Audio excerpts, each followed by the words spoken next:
The Samson Q2U was the best mic under $100 for years, but the Fifine K658 might be the new budget champion. Also, I destroyed a $400 SM7b just to see how much better I can make it sound.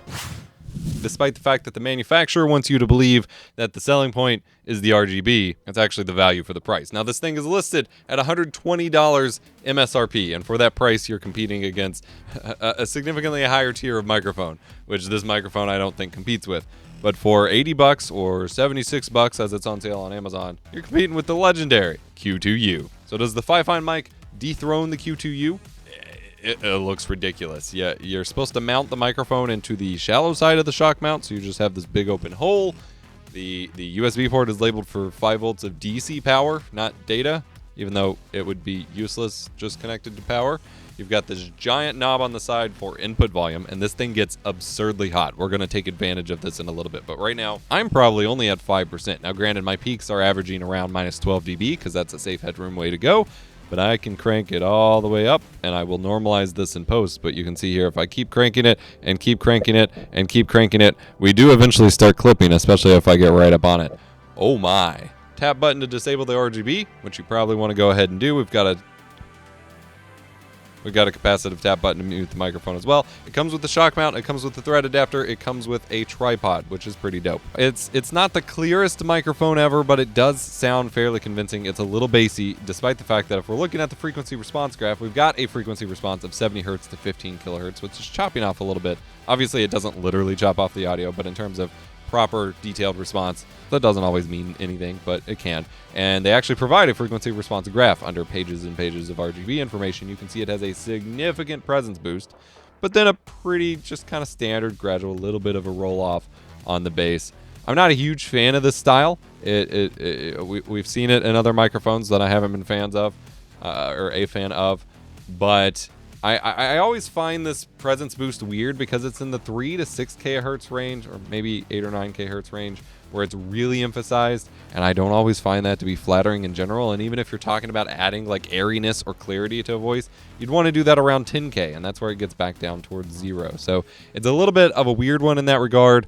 And then it starts really chopping off above 10K. In fact, I have a CRT visible on screen, which has a 15 kilohertz flyback whine that is normally a big problem in this mic. I can see it a little bit, especially when I crank the gain up, but for the most part, due to the natural fall off on this microphone, it is mostly eliminated. In terms of self-noise floor, like as far as I can tell, there isn't any. If I stop talking, my Adobe Audition levels go to just zero, negative infinity decibels. It doesn't pick up anything. Now, if I crank it all the way up to 100%,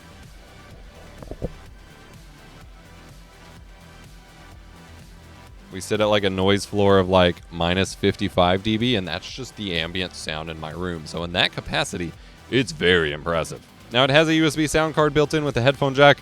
I'm honestly not even bothering to test it at the moment because it's not going to power any super high quality audiophile headphones or anything like that. I can tell you that now. You will notice at various points in this video, despite the windscreen on it and there's an interference tube and things like that, please bring Pizza Pronto podcastage ripoff papa. Plosives are a big deal for this microphone. It's pretty bad. So you want it at a distance, but the good thing is you can keep it at a little bit of a distance because of the insane amount of gain boosting you get on this dial. Now, in terms of testing the proximity effect, I'm a fair bit away from the microphone here and am just turning up the gain dial until we get back to minus 12 dB on average. We are at like 90% gain at the moment. This is what it sounds like pretty far away. Obviously, there's other physical characteristics. Turn the gain dial back down and speaking right up on top of the microphone. Test, 1, 2, 3. Test, 1, 2, 3. Test, 1, 2, 3. Test, 1, 2, 3. Test, 1, 2, 3. All right, I will have normalized all those so you can check for any tone characteristics, differences yourself if you're interested in proximity effect there. As usual, we're going to run a quick sample comparison here to the Samson Q2U so you can see how it sounds against my only $100 or less real mic recommendation I make these days, especially being a combo USB and XLR microphone. I did that backwards, but whatever. This will be tested over USB, so it's a fair comparison. This provides a better upgrade path because if you want to get into mixers and interfaces and go XLRs or whatever, the Q2U will let you. The Fifine does not. It is limited purely to USB. And don't let anyone tell you can just connect the headphone output to it, because while technically that's true, don't do it. Do not spend $500 on a Go XLR and plug the headphone output of a USB mic into it. 3 rings for the Elven Kings under the sky, 7 for the Dwarf Lords in their halls of stone, 9 for mortal men doomed to die, 1 for the Dark Lord on his dark throne in the land of Mordor where the shadows lie. 3 rings for the Elven Kings under the sky, 7 for the Dwarf Lords in their halls of stone, 9 for mortal men doomed to die, 1 for the Dark Lord on his dark throne in the land of Mordor where the shadows lie. 3 rings for the Elven Kings under the sky, 7 for the Dwarf Lords in their halls of stone, 9 for mortal men doomed to die. 3 rings for the Elven Kings under the sky, 7 for the Dwarf Lords in their halls of stone, 9 for mortal men doomed to die. We're talking while typing on box royal switches, talking while clicking. We're talking while typing on box royal switches, talking while typing, talking while clicking, clickety click click clack clack.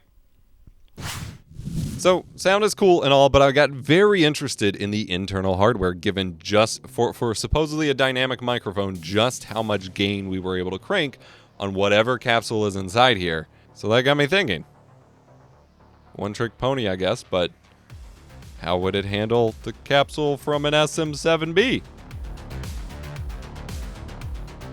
The Fifine internal body actually just uses a detachable cable for the capsule, which is something I wish most microphones did. However, the colors keep consistently changing, but this one was fairly easy to figure out. Green to black, white to white, easy enough. Solder it back up. I wanted to be able to put the beacon SM7b back together. Ignore the part where I'm getting distracted thinking the RGB LEDs were somehow still going. It was the tally light on the overhead camera reflecting inside the microphone. But yeah, just solder these 2 wires up, which I don't recommend trying to do at 2 a.m. when you can't really see very well because you're sleepy. And it seems to work. Obviously, we're getting extra interference from it being exposed and handling noise and all of that. This is a microphone test. This is a microphone test of the Fifine K7b. KM7b. Test. 1, 2, 3. This is a microphone test of the Fifine K7b. KM7b. Test. 1, 2, 3. It sounds pretty good. We can talk at it at a distance and still get a decent level, and we can talk right up close and get some of that proximity effect. So yeah, that would be a fairly easy upgrade. Now, there is 0 room for this chunky microphone capsule. As we ran into with the beacon microphone, the SM7B capsule is massive, and the one in the Fifine mic is enclosed entirely in the interference tube, and there is 0 room for this capsule, which is why I didn't even bother trying to put it back together. But it works.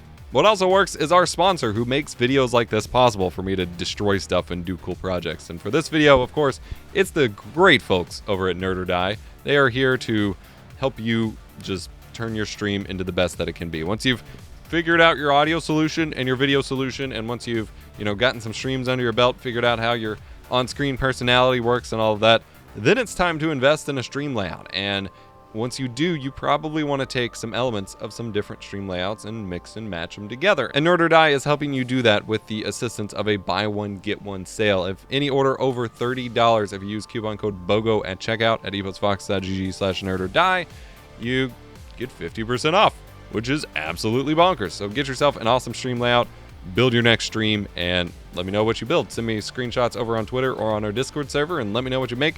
Otherwise, let me know what you think about this microphone in the comments below. If you're looking for another video to watch, check out the origins of this monstrosity as I turn the beacon microphone into the EposVox 7b. Remember, be kind, rewind.